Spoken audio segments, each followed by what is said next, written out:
those who would like to ask questions, please raise your hands, and the lucky ones could be chosen by them, and they could be answered. Brief, no political, no personal question. Be brief and no exaggeration. And your books are fantastic. Not that genuine question. Right, as she said, it has to be to do with reading, has to be to do with literature, and that will be helpful. I think the mic can be moved around. I prefer you ask ShashiTharoor than me because he's a rare person, coming to Bangalore. I'm a local. I'm available most of the time. Sure. Actually, it's for both of them because both of you are writers. There's something called a white lie, right? I mean, when we say the lie is white lie and it's... a white lie is a harmless lie. Absolutely. So is there something called a white lie when you're writing? And what is it? What's the secret when you're writing? A white lie, in fact, my favorite example of a white lie is when, we had this, in America, there was a president called Jimmy Carter, who was famous for telling the voters, "I will never tell you a lie." And one of the skeptical journalists, who was a bit of a cynic, went to interview his mother, who was a famous, at that point in her late 70s, early 80s, rather cantankerous lady. And she said, "Come on, your son keeps telling the voters, 'I will never tell you a lie.' Is that possibly true? Hasn't he ever told a lie?" So the mother said, "Well, he's perhaps told some white lies at some point." So the journalist triumphantly seized on that and said, so he's told a white lie. What is a white lie? Lie is a lie. What is your example of a white lie? And the mother smiled very sweetly at her and said, "For example, when you came in, I said, 'I was pleased to meet you.'" That's a white lie. So the fact is that when you for the purposes of fitting a story into a particular frame, in order to convey a larger message, if you say something that doesn't violate the integrity of the story, or in any way constitute something that harms anybody, neither the reader nor the person talked about, that kind of white lie should be possible. And I don't know if Sudhaji has had to in any way cut her story in that way to make it more effective. But sometimes that happens, and I would not hold it against a writer. That's precisely why the question. Yeah, I do white lie in particularly when I'm writing. For example, I wrote House of Cards. I wrote, there's a village by the name Aladahalli, and it's 30 kilometers from Hubli. Take a right turn, there's a pond, go under 20 kilometers, etc. I given. Many people have gone in search of that village, and the village is not there. But I know you should tell a lie which will not affect the core of the essence of the writing, and describe particularly the circumstances or the geographical situation. And in my case, it's always Tharoor and Hubli. I don't cross that one most of the time. I'm very familiar with that. People should feel it's really there. It's like money in the mirror. It's not there. But it should not affect the character.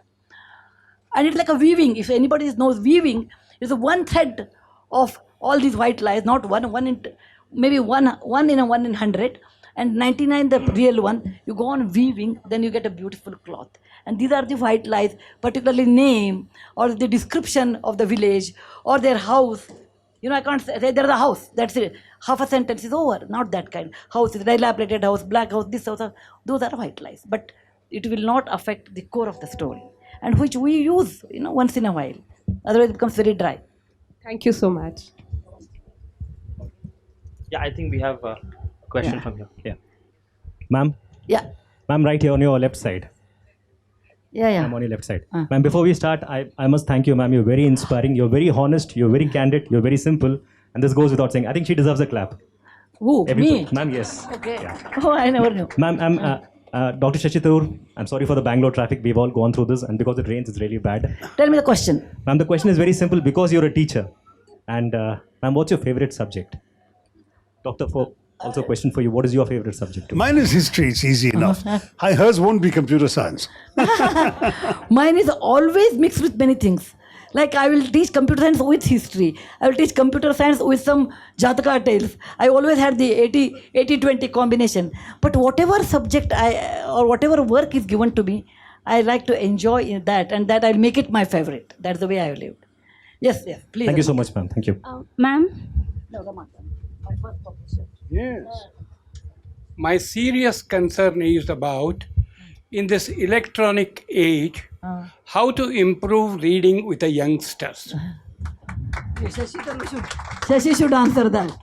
Actually, youngsters are going to be more likely to read you than read me. But having said that, I think definitely it's an interesting challenge. I feel blessed that my sons, despite having grown up in a world in which Nintendo was available and computers were taken for granted and all of the other distractions that I didn't have when I became a reader, have still become completely wedded to the culture of books. You'll never see them on a plane without a book in their hands.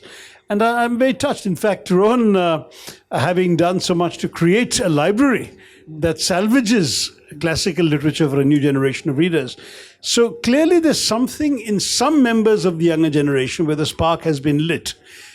I'm not sure we parents should necessarily give ourselves the credit alone, but I'm sure that the example we set would have been an influence, for one thing.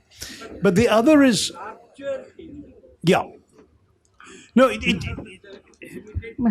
I'll tell you, it's a real problem. I meet more and more young children, children of younger friends, who simply don't read other than for schoolwork or for homework. I have been trying, I have a close friend's son who I've been trying, I said, okay, if you don't want to read, what are you interested in? You're interested in football? Fair enough, read a book on football. When you can't play football, I'll get you a book which talks about football, heroes, football records, read that. But get into the habit of seeing a book not only as a chore for school, but as a source of pleasure.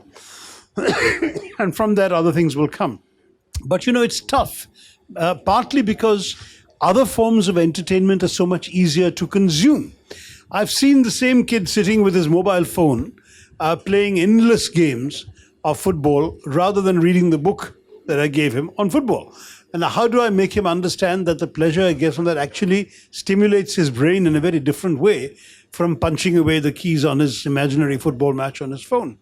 I don't know. And I think it is a genuine challenge. I'm sure the book will not die out, will not become extinct. Readers will exist, readers will grow. But they've always been a minority in every society, right? There is no society where a majority of the people were readers. My worry is it going to become a smaller and smaller minority? That does worry me. And I'm very, very open to helping anyone who has good ideas for how to encourage more reading. Actually, I feel parents should read to some extent. Yes. My grandfather was a school teacher. He used to read, and always up to up to 80 he used to read, and that encouraged me to pick up reading. And when Rohan was in class 5, I said, Bill, you should read at least one book per week. He said, okay, and he brought alphabets. Then I said, look, whom you are deceiving. If you don't read now, then you'll regret. And then that made me probably, I don't know what made him to start, but if parents read, children pick up. We spend a lot of time on other things and children don't pick up. To some extent, reading atmosphere should be there at home. Parents should read at least, if you read 100 books, they will read at least one book, there's a chance. But if I don't read at all, then don't expect them to read and you should read and I will play games. That won't happen that way. I think we should close now. It's 8 o'clock. One more question, ma'am.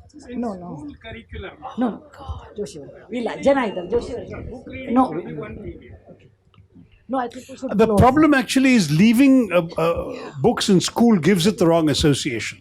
We have to associate books with pleasure. Otherwise, I'm afraid, those who have only realized that books help them to pass exams, the day the exams are passed, they will not go back to books.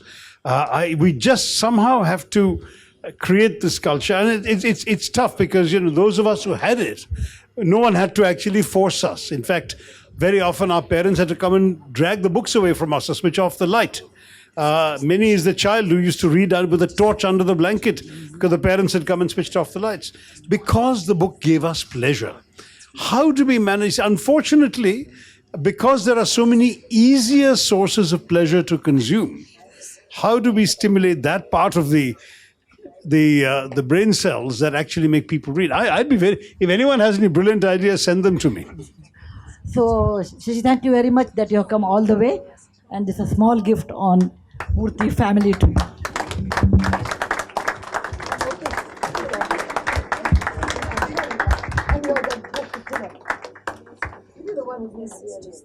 Thank you. It's a book. The last copy in Ahmedabad. Oh, yeah, she told me that. Thank you.